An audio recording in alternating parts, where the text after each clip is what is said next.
Halo YouTube, kembali lagi bersama kami Bahasa Bisnis.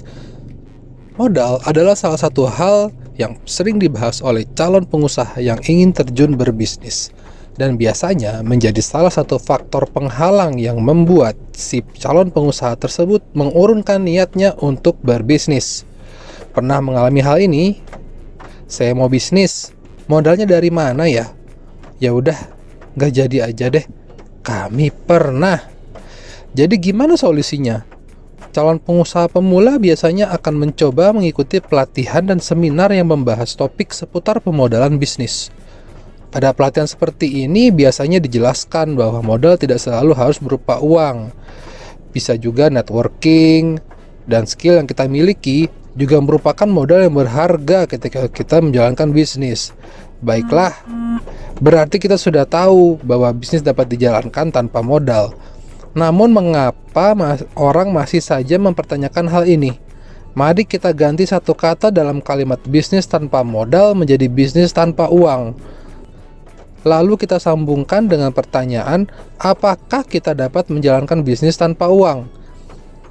Dengan berat hati, kami menjawab bahwa Anda tidak akan dapat menjalankan bisnis Anda tanpa uang sama sekali. Perlu diperhatikan juga bahwa uang yang dimaksud juga termasuk uang orang lain, uang orang tua, atau uang teman yang Anda pinjam, atau Anda dapatkan secara gratis. Bisnis dapat dianalogikan sebagai bayi yang baru lahir. Bayi yang baru lahir memerlukan asupan gizi yang penting, mulai dari ASI, susu formula, kemudian setelah 6 bulan si bayi sudah mulai mendapatkan MPASI, atau mulai makan. Lalu setelah 1 tahun makanannya semakin bervariasi dan seterusnya. Selama Anda membesarkan bayi ini pun Anda juga harus menyediakan pakaian dan tempat tinggal yang layak tentunya. Dan untuk melakukan itu semua Anda butuh uang, baik itu uang Anda sendiri atau uang orang tua Anda. Demikian juga dengan bisnis yang baru Anda dirikan. Seluruh kegiatan yang Anda lakukan dimulai sejak sebelum membuka bisnis Anda sudah membutuhkan uang. Jadi yang bisa Anda lakukan adalah membuat setiap sen yang Anda keluarkan efektif dan efisien untuk perkembangan bisnis Anda. Tidak percaya? Mari kita simulasikan.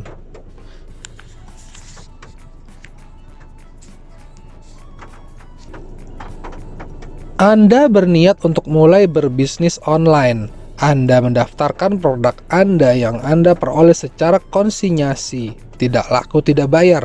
Jadi Anda tidak keluar uang untuk membeli barang dagangan. Anda juga tidak keluar uang sepeser pun untuk mendaftar di Tokopedia dan Bukalapak. Jadi akhirnya Anda dapat menjadi pebisnis tanpa modal dan pastinya tanpa keluar uang sepeser pun. Apakah benar?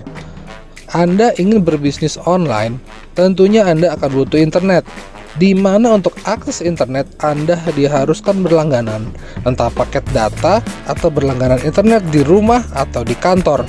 Bagaimana dengan WiFi gratis?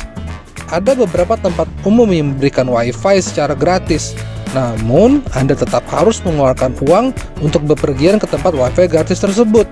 Selain kebutuhan bisnis, Anda juga harus memikirkan biaya kehidupan Anda sehari-hari sebelum Anda berhasil mendapatkan keuntungan yang cukup untuk hidup Anda sehari-hari. Jadi, seperti sudah kami katakan sebelumnya, yang dapat Anda lakukan adalah meminimalisir pengeluaran yang tidak perlu dan menggunakan dana yang Anda miliki untuk membangun bisnis Anda. Yuk kita simak contohnya. Misalnya Anda ingin berjualan smartphone di marketplace, berarti Anda harus 1. Memiliki supplier yang bersedia untuk pembayaran termin atau back to back. Dengan pembayaran termin atau lebih baik lagi back to back, Anda dapat mengamankan arus kas Anda di awal produksi. Dengan ini Anda dapat menghemat uang, dikarenakan Anda tidak perlu membayar barang dagangan Anda di awal. Yang kedua, memiliki smartphone dan paket data. Pilihlah smartphone yang dapat memenuhi kebutuhan bisnis Anda. Dan perlu diketahui bahwa saat ini sudah banyak sekali merek dan model smartphone yang tersedia di pasaran dengan harga yang sangat bersaing. Demikian juga dengan paket data dan internetnya. Dengan memilih smartphone yang sesuai kebutuhan Anda, maka Anda juga akan menghemat uang yang lebih banyak. Ketiga, membuka gudang sekaligus kantor di rumah sendiri. Dengan membuka kantor di rumah sendiri, maka Anda akan menghemat biaya sewa kantor dan operasional lainnya seperti internet dan listrik. Namun, Anda tetap harus memisahkan antara biaya operasional kantor Anda dengan biaya operasional rumah Anda. Nah, dengan 3 cara di atas, Anda sudah dapat memiliki toko smartphone online dengan modal atau uang yang sangat minim. Anda tinggal memikirkan bagaimana toko smartphone online Anda diramaikan oleh pelanggan tentunya. Kesimpulannya, bisnis tanpa modal atau tanpa uang dapat dikatakan sulit untuk dilakukan. Namun Anda dapat menghemat pada beberapa hal agar bisnis Anda dapat berjalan terlebih dahulu. Setelah Anda mulai mendapatkan keuntungan, jangan lupa untuk beramal dan diinvestasikan ke bisnis Anda agar bisnis Anda semakin besar dan membawa keberkahan. Sekian video dari kami. Yuk kita diskusi sehat di kolom komentar dan jangan lupa like dan subscribe channel Bahasa Bisnis. Terima kasih telah menonton.